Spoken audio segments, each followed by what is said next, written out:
Mày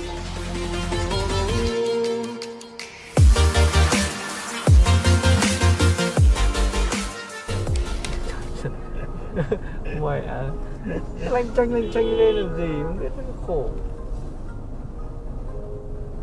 Từ từ. Đấy kìa. Đấy. Chết mẹ mày đi. Đéo nhìn thấy, lấp vịt đéo nhìn thấy mà.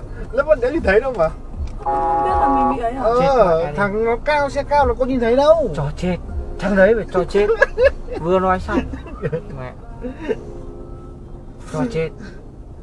Cái tội ngu. Ô nhỉ, đường đã đông rồi, cần len lên đú nó sẽ được bọn xe to này.